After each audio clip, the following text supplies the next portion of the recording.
Tumaini mzima, ninatumaini usalama. Kwa uweza wake Yesu Kristo amepata kutuweka salama, amepata kutuhurumia tena kwa makusudi yake pekee, ili akaweze kutukuka.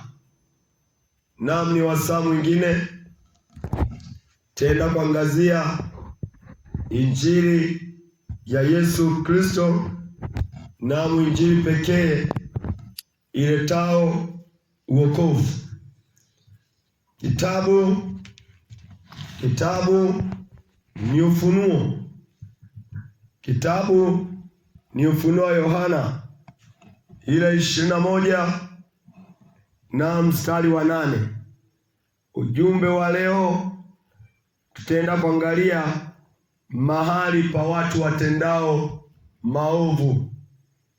Mahali pao watu wote watendao maovu. Na neno litatuongoza sawa sawa na Roho wake Mtakatifu. Ufunuo 21 mstari wa 8. Bali waoga na wasio amini na wachukizao na wauaji na wazinzi na wachawi na hao waabudio sanamu na waongo wote, sehemu yao ni katika lile ziwa liwakalo moto na kiberiti. Hii ndiyo mauti ya pili. Kwa uwezo wa Mungu ninasoma tena Ufunuo wa Yohana 21 ule mstari wa 8. Bali waoga na wasioamini na wachukizao na wauaji na wazinzi na wachawi na hao waabudio sanamu na waongo wote, sehemu yao ni katika lile ziwa liwakalo moto. Hii ndiyo mauti ya pili.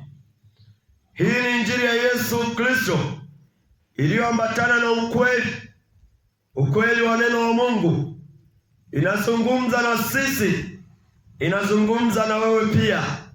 Wewe unayesikia sauti hii, wewe unayesikia injili hii, tambua ya kwamba unaoyatenda aliyotajwa hapo juu, wewe hukustahili kuwepo hata hapo ulipo. Haukustahili kulalia hicho kitanda, haukustahili kuwepo hii makongorosi. Uko na sehemu yako, ipo sehemu yako, ipo sehemu ya watenda maovu, ipo sehemu ya watenda machukizao mbele ya Bwana. Anasema sehemu yao pekee ni ile katika ziwa liwakalo moto. Ile ndo mahala pao. Kwa nini leo upo makongorosi na uchawi wako? Kwa nini leo uko makongorosi na uzinzi wako? Kwa nini leo uko makongorosi na uongo wako? Kwa nini leo upo? Kwa nini leo unaishi? Ni kwa sababu ya rehema zake Mungu na upendo wake Mungu. Lakini watenda maovu wote ilipaswa mahali pao ambapo hata sasa ungekuwepo ni pale ambapo yupo babao wa uongo, babao wa kutenda maovu. Shetani aliyefungwa yuko katika shimo nene, shimo lenye kutisha. Ndipo wanaotenda yote hayo iliwapasa wawepo huko. Hapa si mahali pako. Hukustahili kuwepo hapa, hukustahili kukusanyika hapa, hukustahili hata kulala hapa, lakini upo. Mungu anaendelea kuvumilia. Mungu anaendelea kuchukuliana na wewe hata leo, ili ukapate kugeuka, ili ukapate kumwamini, ili ukapate kumwamini. naye akapate kukuokoa. Uko sehemu hatari, dunia isije kukudanganya. Hapa si mahali pako, hapa si mahali pako. Yoyote anayetenda dhambi atenda uasi mbele za Mungu, naye Mungu amemwandalia mahala pake, naye Mungu ameandaa mahala pa watu wale watendao maovu na watu wasiotenda maovu, watakaojilinda, watakaomwamini Yesu Kristo. Wao mahala pao si kuzimu, wao mahala pao si katika ziwa liwakalo moto. Lakini kwa wewe unaendelea kuendekeza uovu, unaendelea kuendekeza uchawi, unaendelea kuendekeza ulevi, unaendelea kuendekeza uongo, unaendelea kuabudu sanamu, unaabudu sanamu ya Yesu Kristo, unaabudu sanamu ya Bikira Maria, hapa si mahali pako. Wewe si wa dunia hii. Wewe ilipaswa ukawe katika ziwa liwakalo moto na kiberiti. Ikuweke chini, ikapate kutufunua hii ya kwamba Mungu ni wa namna gani. Mungu anapoyanena haya anamaanisha, anakusudia, yana ukweli ndani yake.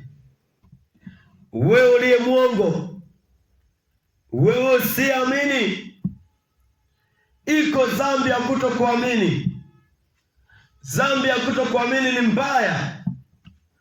Yesu amefunuliwa, Mungu amemtoa Yesu ili ambao watamwamini wasipate kupotea, wakawe na uzima milele. Ni hatari sana mtu hajapata kuamini, ameipenda dunia, amempenda shetani, ameona mambo ya dunia ni mazuri, hata ameshupaza shingo yake, hataki hata kugeuka, hataki kusikia habari za Injili. Yesu anasema sawa, ni faida yako mwenyewe, ni hasara yako mwenyewe utakapowekwa mahala pako ambapo ni katika ziwa liwakalo moto. Yeye Mungu uko mbinguni ataendelea kuabudiwa na kusifiwa na kuitwa mtakatifu, mtakatifu. Unastahili. Hata pungukiwa utakatifu huyu Mungu ambapo atahukumu wenye dhambi. Hata kihukumu dunia yote, ataendelea kuwa ni Mungu asiyekuwa na hatia, ataendelea kuwa ni Mungu aliye mtakatifu. Kuhukumiwa kwa watu hakutampunguzia Mungu utakatifu wake, hakutampunguzia Mungu sifa yake aliyonayo kuu, ambao yeye ni Mungu mwenye uweza, ni Mungu wa wote wenye mwili, ni Mungu wa vitu vyote. Vile pendavyo ndivyo utenda, vile atakavyo ndivyo ufanya. Lakini anasema na wewe mwanadamu, anasema mwanadamu, ukishupaza shingo yako, wewe mwenyewe ni mnyama tu, ni mnyama kama wanyama wengine ambao hata sisi wanadamu na mwingine tunajiamulia, tunawachinja tu, wala hatuna hatia yoyote, tunawachinja kwa sababu ni wanyama. Ndivyo na sisi tuko hivyo mbele ya uso wa Mungu. Sisi ni wanyama tu. Yeye ataamua vile alivyonena. Ametoa neno la onyo la kwamba wote wanaotenda mabaya, wote wanaotenda dhambi, mahali pao si Makongorosi, mahali pao si Mbeya, mahali pao si Tanzania, mahali pao si Afrika, mahali pao si duniani, mahali pao ni katika lile ziwa liwakalo moto na kiberiti, ambapo ndipo watalipwa sawa sawa na ujira wao, ambapo itakuwa ndipo kilio na kusaga meno, ambapo watu watalia, watu wataomboleza. Lakini muda ule wa watu kuomboleza utakuwa umekwisha. Maandiko yanasema heri wenye huzuni sasa, ili wakapate kufarijiwa. Wakati wa huzuni ni sasa, wakati wa kuomboleza ni sasa, wakati wa kumgeukia Bwana wakati wa kumkubali Yesu Kristo, ili ukapate kuepuka na hukumu ya milele, ukapate kuondolewa katika ziwa la moto. Umwamini Yesu Kristo. Andiko linanena kweli, linanena iliyo kweli sawa sawa na maandiko yake. Ninataka nikwambie, ewe mzinzi, ewe mlevi, ewe mchawi, ewe mwabudu sanamu, ewe muongo, mahali pako ni katika lile ziwa liwakalo moto. Ndivyo yanenavyo maandiko. Usipojihurumia, nani atakuhurumia? Ni Mungu pekee. Naam, ni Mungu wa huruma. Amehurumia watu wote wakapate kupata wokovu. Anasemaje? Maandiko anasemaje? Yanasema imani chanzo chake ni kusikia. Yaani imani, tofauti na vitu vyote, chanzo cha mtu kuzaliwa mpaka watu wawili wakakubaliana, wakaoana au wakapatana, hivyo ni maandalizi marefu. Lakini chanzo cha imani huja kwa kusikia tu na kuamini. Hivyo imani imekwisha orodheshwa, imani imetendeka, imani ipo, bali ni mwanadamu tu kuipokea na kuamini yale maandiko yanenavyo. Hiyo ndio imekuwa changamoto. Shetani ndipo amefumba watu, shetani amekandamiza watu. Wengine wanajaribu hata kuamini ya kwamba Mungu hayupo, wengine wanasema ni uongo. Wewe ndugu yangu, ukapate kupata ufunuo, Mungu akupa ufunuo wa habari za kweli za kweli, akakunyenyekeze, akaponde huo moyo ulioinuka, moyo wenye kiburi, moyo wenye siaka, huo moyo wenye matukano, huo moyo uliojipa fahari ya dunia hii, utashushwa kwa jina la Yesu Kristo. Yesu Kristo akapate kupita kwako, Yesu Kristo akapate kujalia uokovu, Yesu Kristo akakupe zawadi ya uokovu. Maana uokovu ni zawadi. Uokovu hatukustahili sisi, tulistahili tuwepo katika ziwa lile liwakalo moto. Hata kalenda ya leo hatukustahili kuwepo mahali hapa. Dunia ilikuwa imekwisha, lakini ikasogezwa, tarehe zikasogezwa, ili mwana wa Kristo ambaye ni Yesu Kristo akapate kuyahubiri haya, akapate kuyasema haya kwa watu wake, ili ambao watakuwa na masikio ya kusikia wakapate kusikia, wakaweze kuamini, ili wakapate kuokolewa. Lakini wewe usiyesikia, wewe usiyeshupaza, nataka nikwambie kama maandiko yanavyonena, yanasema bali waoga na wasioamini na wachukizao na wauaji na wazinzi na wachawi na hao waabuduo sanamu na waongo wote, sehemu yao ni katika lile ziwa liwakalo moto. Upo kundi gani? Upo kundi la kuchukiza? Kundi la kuchukiza lijacho, wale wachukizao umekuwa ndio uchonganishi, chanzo cha ndoa za watu kuvurugika. Na upo mchache mkini, umetulia tu. Nataka nikwambie, si mahali pako kukaa hapa. Umekaa tu kwa unyemelezi. Wewe unastahili ukawe kuzimu, unastahili ukawe katika ziwa la moto. Wewe ni mchukizaji, chunguza mienendo yako. Epuka kuchukiza wenzio, epuka mafarakano, epuka mambo yasiyokuhusu. Ni roho chafu na kutumikisha hiyo. Umwamini Yesu Kristo. Ewe binti, ewe msichana, ewe mama, Achana na umbea, epuka umbea. Unachukiza watu, unafarakanisha watu. Wewe ni nani? Acha hivyo.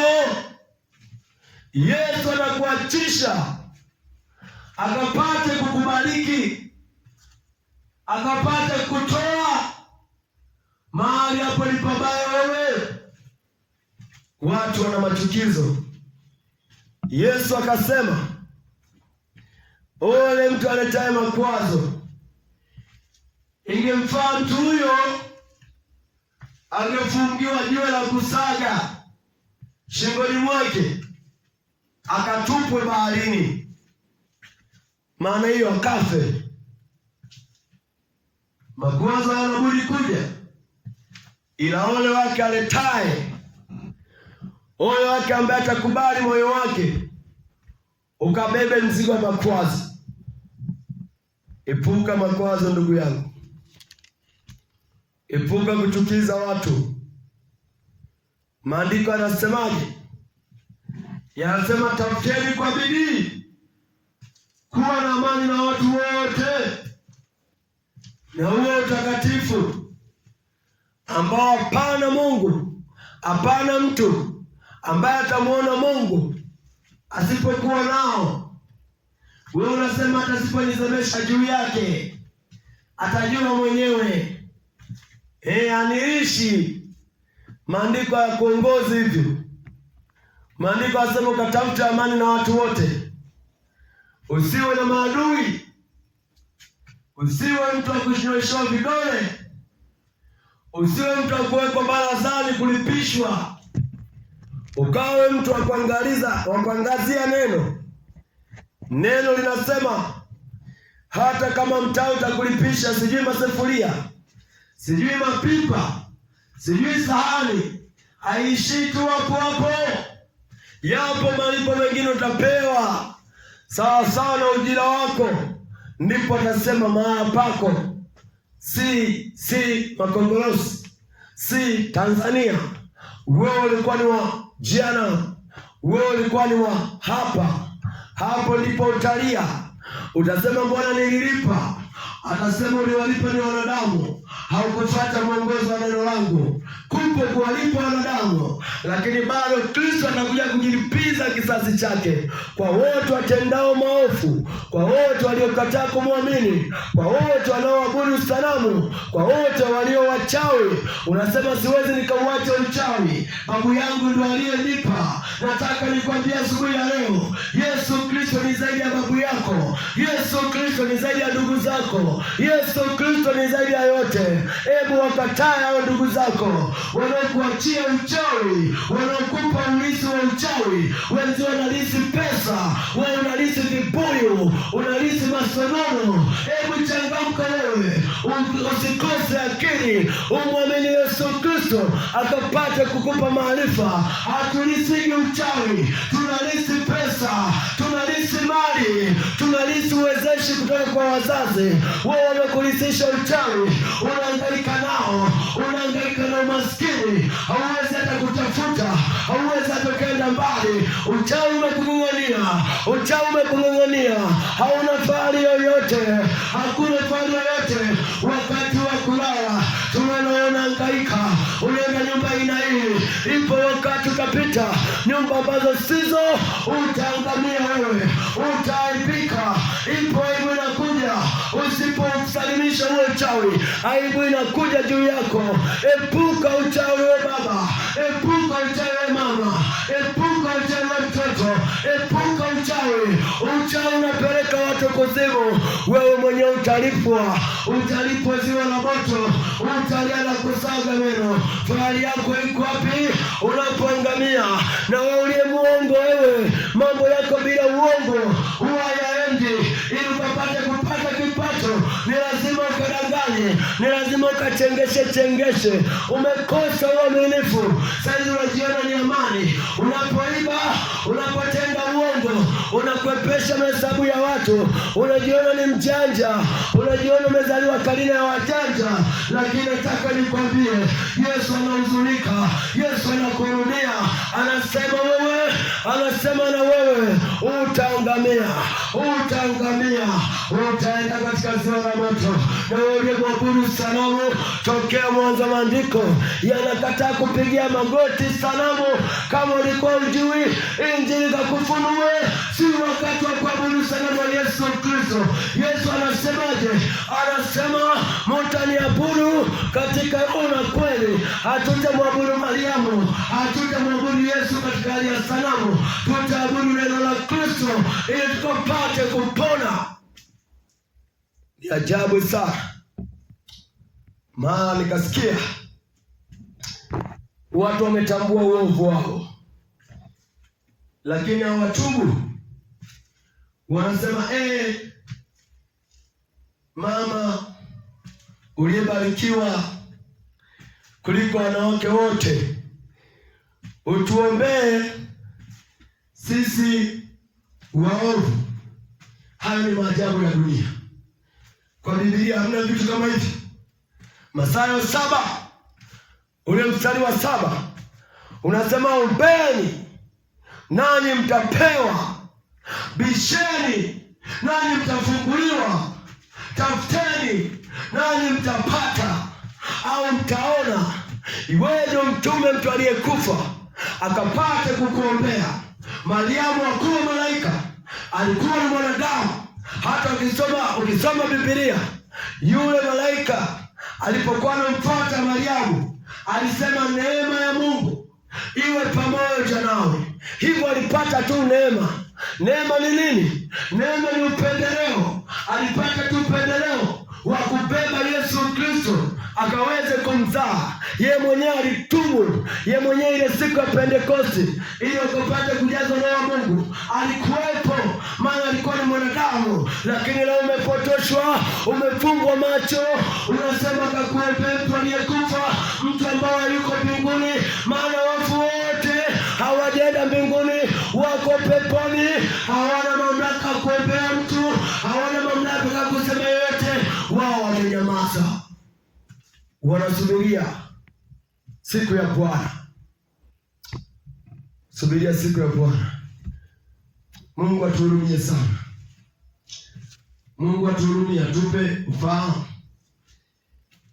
siye tukaenda kuzimu tukashuka peponi. Na maandiko yapo, wale waenda kanisani, wale katika mikesha, wale ndio wataenda kuzimu, wasipokuwa na maarifa, wasipojinyenyekeza mioyo yao. Maana Injili na ubiri, watu wameshika madhehebu. Sema mizebu letu ndio linavyosema hivyo. Yesu hakuja kusema hayo. Yesu hakuamuru dhehebu. Yesu aliamuru watu wamfuate yeye. Hata miaka yake ya Injili ile 3 alipita sehemu nyingi. Alipita Tiro, akapita Sidoni, akapita Kapernaum, akapita Yerusalemu, akapita na viunga vyake vyote. Hakuna alikoacha dhehebu. Aliamuru tu afuate yeye. Alisema, mimi ndiyo kweli, mtu akinijua mimi atakuwa huru. Lakini sasa ni hatari. Maandiko anasema ya kwamba yeye Yesu ni yule jana, leo hata milele. Lakini Yesu wa saizi sio yule wa jana. Yesu anahubiriwa saizi, sijui wamemtoa wapi. Yesu hakemei hata dhambi. Yesu anaruhusu mafarakano. Yesu huyo, hii ituhuzunishe tukapate kufahamu. Hapa ndipo anatuweka wazi. Anasema, kaeni sana kwenye hizo dini zenu, tukae sana kwenye madhehebu yetu. Lakini waoga na wasioamini na wachukizao na wauaji. Wauaji ni watu wale ambao wanachukia wenzao. Waraka wa Yohana wa kwanza 3:15 unasema yeye amchukiaye nduguye ni muuaji. Hivyo sio kasema sijawahi kuua. Kama una ndugu usemeshani naye mnachukiana, injili hapa asubuhi mapema ukapate kutubu, ukapate kuomba msamaha, ukapate kumsamehe.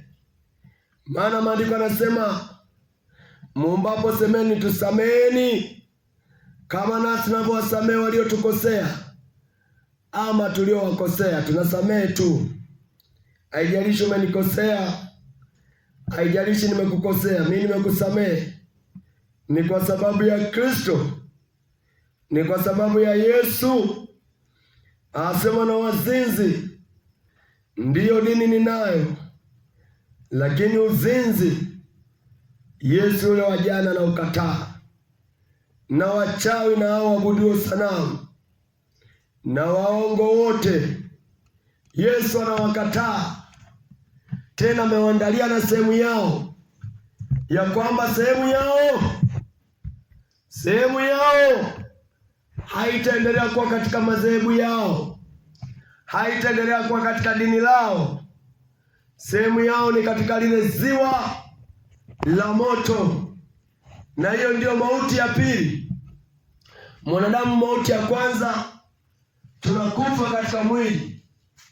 Hii ndio tumeizoea, tunajua watu wanakufa. Tumeona hata ndugu zetu baadhi wamekufa, tumewazika.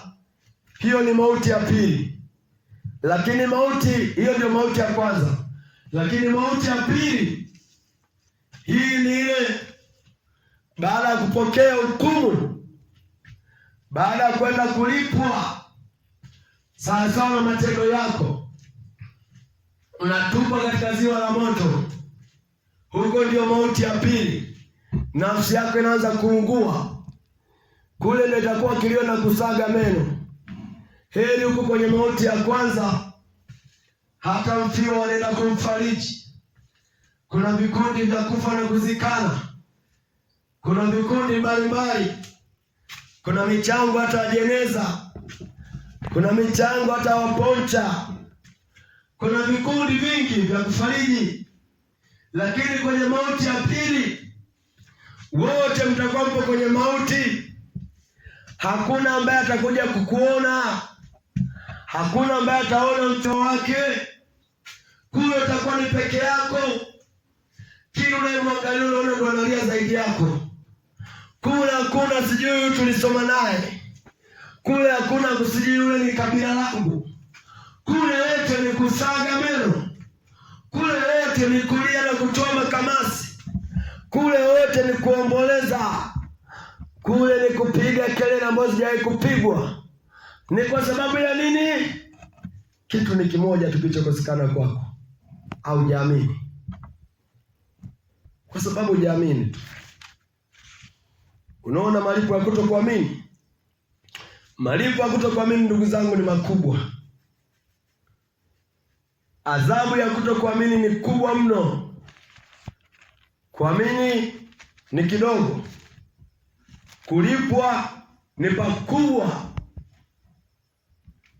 Heri mgeuke Yesu, heri muamini huyu Yesu, heri wamtumanio Bwana, maana watapata baraka. Heri wamtumainie Bwana. Huu mtaani nasema na wewe ukabarikiwe, mtumainie Bwana katika roho na kweli, si katika uswahili. Lakini kitabu kingine kinasemaje? Kwa uwezo wa Mungu tasoma kitabu cha mwisho, kitabu kingine, waraka wa Petro wa pili, Petro wa pili sura ya 3 ule mstari wa 9. Petro wa pili unaweza ukafuatilia popote ulipo ili ukajithibitishie kinachoongeleka. Petro wa pili 3:9, Bwana hakawii kuitimiza ahadi yake kama wengine wanavyokudhani kukawia, bali huvumilia kwenu, maana hapendi mtu yeyote apotee, bali wote wakafikirie toba. Haleluya, haleluya! Popote ulipo, huu ndio tunasema ndio upendo wa Mungu. Hapa ndipo Mungu anatofautishwa na viumbe vingine vyote. Ukisoma Petro wa pili 3:9, Bwana hakawii kuitimiza ahadi yake kama wengine wanavyokudhani kukawia, bali huvumilia kwenu, maana hapendi mtu yeyote apotee, bali wote wafikirie toba. Wengi wanaweza kujiuliza, mbona hata Yesu miaka 2000 iliyopita alikuwa anahubiri hivyo hivyo, anasema siku ya Bwana imekaribia, mitume wakahubiri hivyo hivyo, Yesu anakuja, lakini mambo yamebaki vile vile, hatuoni mabadiliko. Ndugu yangu, usije ukawaza hivyo. Mungu hakawii kuitimiza ahadi yake. Na ahadi yake ni ahadi gani? Ya kwamba watendao maovu mahali pao ni katika lile ziwa liwakalo moto. Muda wote anaweza kaitimiza. Hata leo anaweza katimiza. Hata majira anayohubiri anaweza kaitimiza. Lakini anasema anavumilia, anaonea huruma nyinyi watu mnaoendelea kuchafukwa, mnaoendelea kugeuza shingo, mnaoendelea kushupaza mioyo yenu, mkapate kufikiria toba. Ni wakati wa kufikiria toba, ni wakati wa kumwamini Yesu Kristo. Enendeni kwa kufikiria toba, enendeni kwa kufikiria maisha yako ya mbele, enendeni kwa tafakari ya kwamba nikifa nitakuwa mgeni wa nani. Enendeni kwa kufikiria kwamba ukifa leo hii utakuwa ni mgeni wa nani. Ndugu yangu, ukifa na dhambi, ukifa katika dhambi, wewe utakuwa ni mgeni wa ziwa liwakalo moto na kiberiti, ambapo utakuwa ni kilio na kusaga meno. Ni wakati wa kufikiria toba, ni wakati wa kujikana, ni wakati wa kumwamini Yesu Kristo, ni wakati ukapata wokovu. Usipookoka leo hii, usipomwamini Yesu Kristo, yeye ameachilia njia, ameachilia upendeleo, ameachilia dakika za nyongeza, watu wakapate kufikiria toba, watu wakapate kumwamini, watu wakabaki kurejea kwake, watu wakapate kurejea kwake. Lango liko wazi, lango halijafunga bado, lango linahitaji watu. Yesu anahitaji watu, Mungu anahitaji watu, Mungu anawahitaji wana makonferensi, Mungu anawahitaji wanaume, Mungu anawahitaji wanawake, anahitaji hata watoto. Akasema waacheni watoto wadogo waje kwangu, maana walio kama hao ufalme wa mbingu ni wao. Ni jinsi gani Mungu anahitaji watu, lakini watu wanapenda vitu, hawapendi Mungu, wamependa dunia. Roho ya kumpenda Mungu haimo ndani yao. Epuka kupenda dunia, epuka kupenda pesa, epuka kupenda mali, epuka kupenda mume, epuka kupenda mke kuliko kumpenda Mungu. Umpende Mungu aliyekupenda. Mungu ameachilia muda wa nyongeza, Mungu ameachilia muda wa nyongeza. Muda umekwisha, ni wakati wa Bwana kujitolea utukufu kwa watu wote. Amini ya kwamba muda wa kumpokea Yesu ni sasa, hakuna muda mwingine. Muda umekwisha, akamalio kamalike. Joeni kwa Yesu, joeni watu wote mkapate kumwamini Yesu Kristo. Yesu aliwaita hivyo watu, aliita hivyo. Sema joeni, joeni mnaosumbuka, joeni mliolemewa, joeni nitawapumzisha. Njooni wenye dhambi waje kwa Yesu wakapate kupumzishwa. Dhambi ni mzigo, Kama ulikuwa ufahamu, dhambi ni mzigo mkubwa. Heri ungebeba dunia la mahindi kuliko dhambi. Mzigo wa dhambi uko hivi: dhambi ni mzigo, alafu ni utumwa. Yale usiyopenda kuyatenda ndio unaangukia kuyatenda.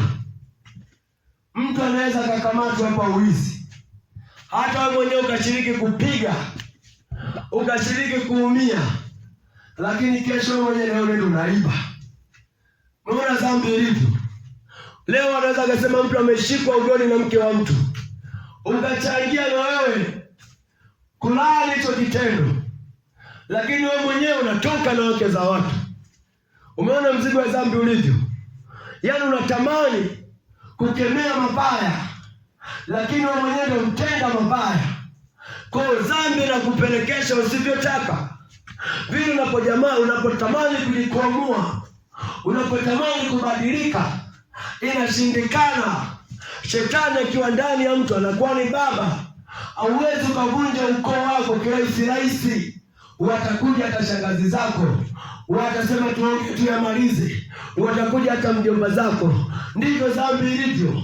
Vile unapotaka kujinasua, wanakuja ndugu zako, yanakuja yale matunda ya uovu, zinakuja chuki, zinakuja hasira, zinakurudisha pale pale kwenye kutenda dhambi. Unakuta mtu ulijihakikishia, nimeacha uzinzi, umekosana kidogo na mkeo, hasira imekupanda, unasema wanawake ni wapumbavu, ndipo unaenda kulipa sasa, unaenda unazini tena, unarudi kule kule. Ndivyo matunda ya dhambi yalivyo, ndivyo tabia ya dhambi ilivyo. Ili dhambi ikapate kumtoka mtu, ni lazima muamini Yesu. Kwa imani dhambi inaondoka. Kwa imani utatoka katika utumwa. Watu wananunua dawa za kuacha pombe, dawa za kuacha sigara. Anajitahidi tu miezi 3. Nashindwa. Hivyo taacheje kutumia kitu ambacho kipo moyoni? Huwezi. Unakunywa dawa ya kuacha pombe, ila unaipenda pombe. Unalazimika tu kwa sababu inakupelekesha vibaya. Ila kiu sasa, nani ataondoa kiu?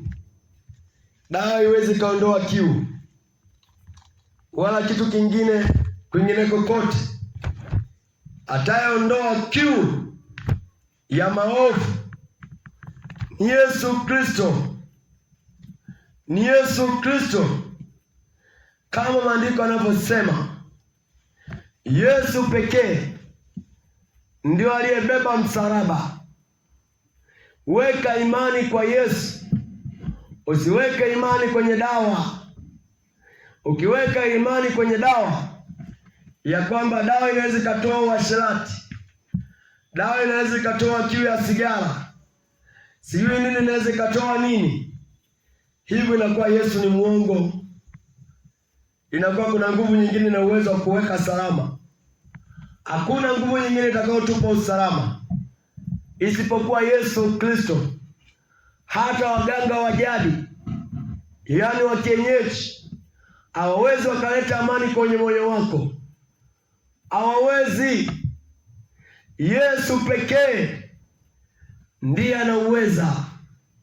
Anatuweka huru, huru kweli kweli. Wanaohitaji kuwekwa huru wamwamini Yesu Kristo.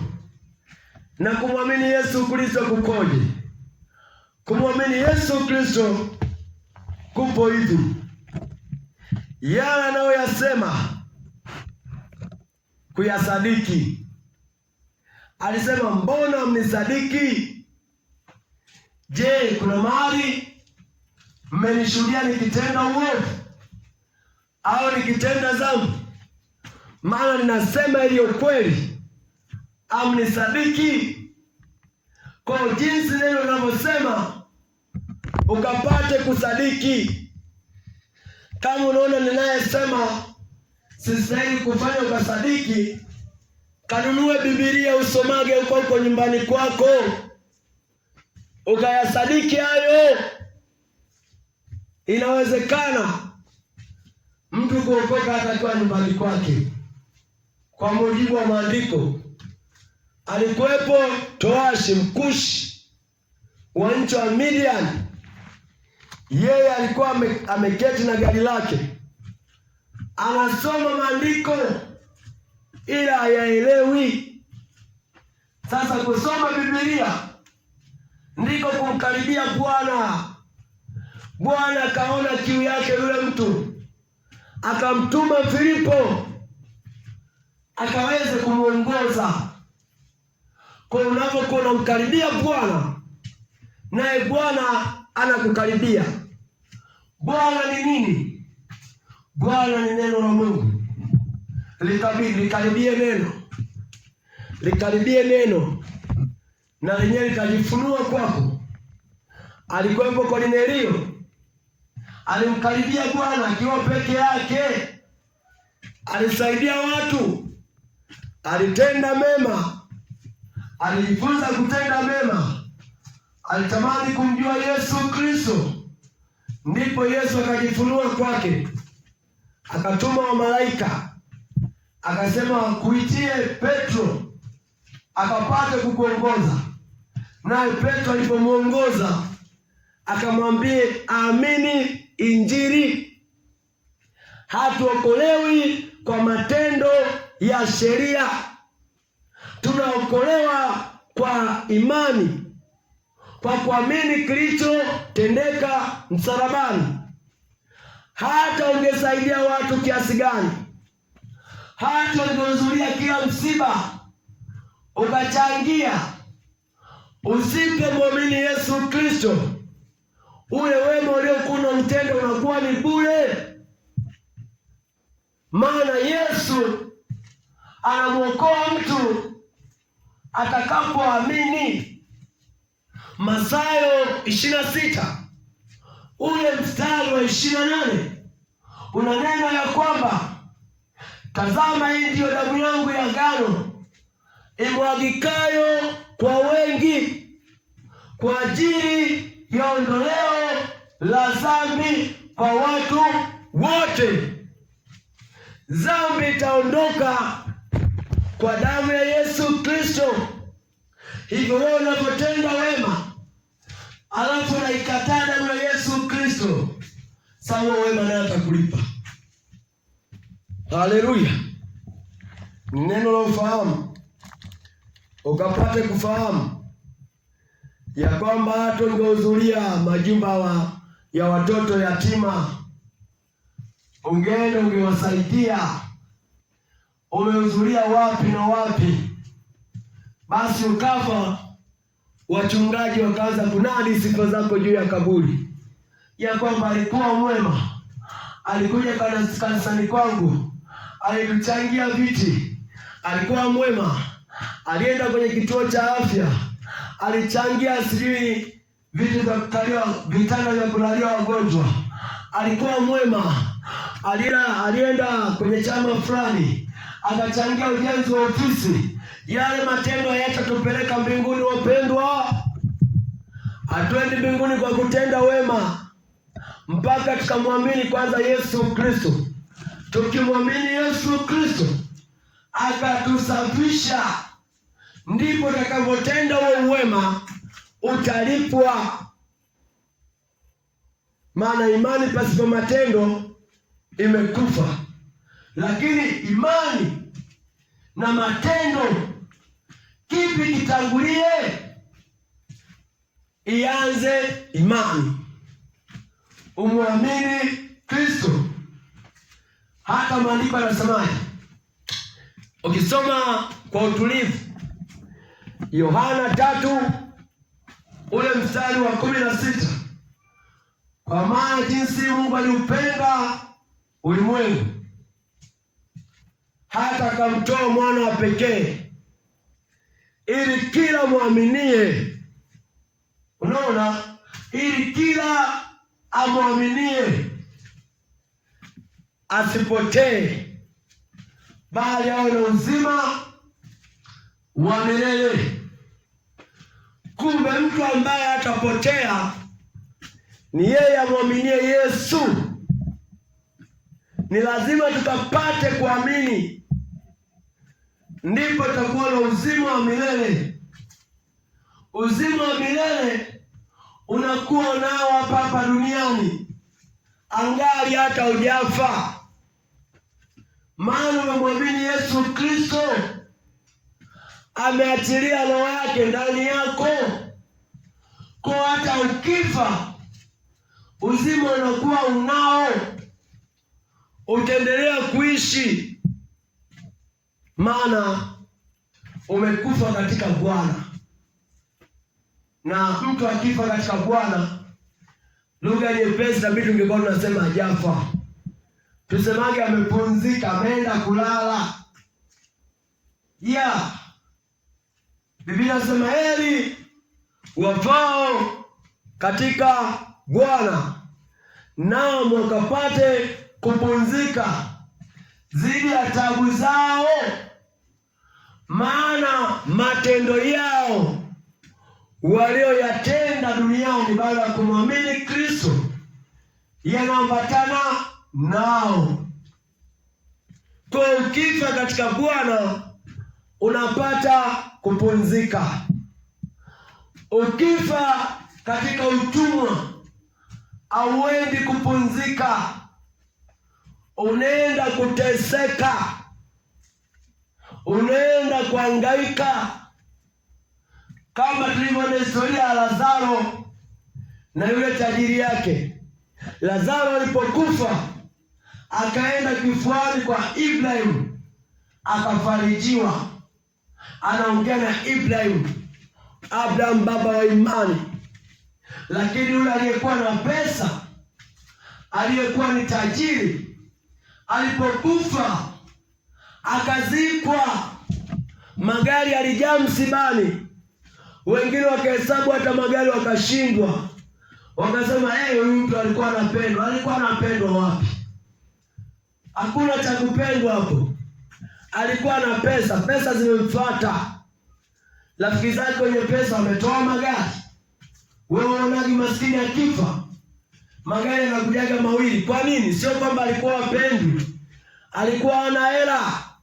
Kwa walioenda msibani ni wenyewe hawana hela wenzie. Hakuna mtu aliyesafiri kutoka Dar na gari lake. Lakini akifa tajiri, pesa zinamuunga mkono, watu wanafurika, kuna mlo kule, watu wanaenda wengi. Kwa mwenye akili finyu ataamini huyu mtu ameenda mbinguni. Watu wamempenda, watu walijaa. Hakuna mbinguni, hakupo hivi. Yule tajiri alipokufa akajikuta huko kuzimu, hakuna hata maji. Kule kuna joto kali, kuna moshi mkubwa, kuna nge wenye meno wanang'ata, wanatoboa, kuna harufu ya joshi jeusi, kama isemavyo Ufunuo. Inasema lango la kuzimu lilipofunguliwa, moshi mkali ulipanda juu, hata ukaleta giza. Dunia nzima ikaa giza, ikaziba hata jua. Sasa niambie, watu walioko kuzimu wanapata nini? Wanapata faraja gani? Kama mlango wa kuzimu ulipotufunguliwa, wakatoka nge wakali tena wenye mabawa, linakung'ata, linapeperuka, linakutesa, alafu ulioni, maana moshi ni mwingi. Ndio maana yule aliomba maji. Joto ni kali, hewa hakuna, hewa imeziba, lakini haukufi, unaendelea kuhema hivyo hivyo kwa hatari. Niambie, unayekataa wokovu, umejiandaa nayo? Uko tayari au bado unalandalanda duniani? Kwa ndugu zangu, tupate kumwamini Yesu Kristo, tupate kuelewa Injili, tunyenyekeze mioyo yetu isitudanganye. Nabii wa uongo wa kwanza ni moyo wa mwanadamu. Moyo wa mwanadamu, Biblia inasema ni mdanganyifu. Moyo utakudanganya kwamba uko sawa. Moyo utakuondolea hofu na wewe utautii. Ninasema na moyo ambao una Yesu ni mdanganyifu, nao unakudanganya. Utakuongoza kwenye ulevi, utakuongoza kwenye uzinzi, utakuongoza kwenye tamaa mbaya. Ni nini? Ni moyo. Yesu asema, maana ndani ya moyo wa mtu ndiko atokako mawazo mabaya, nao yanamtia mtu unajisi. Kwa moyo wa mtu ndio uongo. Ndio maana asema waongo wote mara pao ni katika ziwa liwakalo moto. Waongo anaotoa wapi uongo? Uongo unatoka moyoni mwa mtu. Anafikiria cha kufanya, ndipo anadanganya. Yesu atusaidie sana. Yesu akapate kusaidia. Maana ili upate kuokoka ni lazima uamini. Ingekuwa tunamchangia mtu akapate kuokoka, mimi ningewachangia mtaa mzima ili muokoke. Lakini uokovu si kazi ya mwanadamu. Uokovu ni zawadi tokayo juu kwa yeye aaminie. Uokovu si hekima za watu. Uokovu si ya kwamba nikikununulia suti uje kanisani utakuja na uzinzi wako tutauanzishia humo. Maana hujapata tohara ya ndani, hujapata ondoleo la dhambi. Ni lazima ukasukumwe, ukavutwe. Na Mungu anasema moyo uliopondeka na kuvunjika, hata udharau. Pondeka kwa habari ya Injili, vunjika kwa habari ya Injili. Upondeke, umwamini Yesu Kristo, hata kudharau, hata ufufuo wa moyo, hata utajirisha, hata achilia roho yake juu yako. Asante Mtakatifu, asante uliye mwezeshi. Tunakushukuru Bwana uliyetukuka sana. Bwana azidi kuwa pamoja